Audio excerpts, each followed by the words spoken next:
Saudara Menko Polhukam Mahfud MD sebut status hukum Menteri Pertanian Syahrul Yassin Limpo secara resmi sudah menjadi tersangka KPK.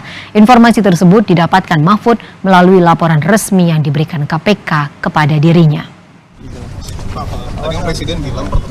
Hal ini disampaikan Mahfud saat ditemui di Istana Kepresidenan Jakarta Rabu siang. Mahfud mengaku dirinya sudah mendapatkan laporan terkait status hukum Menteri Pertanian Syahrul Yassin Limpo yang sudah ditetapkan tersangka oleh Komisi Pemberantasan Korupsi.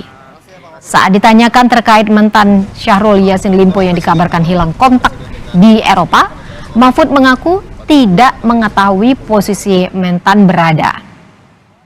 Menurut Mahfud, KPK memiliki cara tersendiri yang akan ditempuh untuk menemukan di mana posisi mentan. Baru bisa diduga kalau sudah dinyatakan DPO oleh aparat. Ini kan belum DPO, kita nunggu informasinya aja dulu. Tapi terkait penetapan tersangka oleh KPK ini Prof sudah mendapat laporan?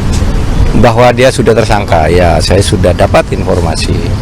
Malah sejak kalau expose-nya itu kan udah lama ditawan tersangkanya, tapi resminya tersangkaannya itu ya sudah dikeluarkan lah. Kapan Pak itu tersangka? Wah, nanti tanya ke sana aja. Tapi saya Tapi mudah Pak ya untuk menghilang. nggak tahu saya nggak bisa menghilang. Ya karena kan mereka digaji dengan uang rakyat ya Pak ya, tapi dengan mudah menghilang gitu Pak. Nggak tahu saya mau kok mudah menghilang, saya kan tidak menghilang. Soal putusan. Kalau saya bilang saya Tapi sesuai prosedur kan tadi kan sudah ditetapkan tersangka, tapi ini kan terkesan hilang. Berarti hanya menunggu surat DPO dari KPK saja Pak kita?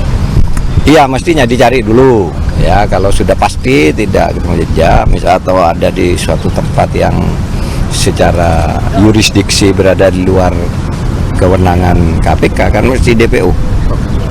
Terus tapi katanya yang bersangkutan sakit prostat, apakah? Mungkin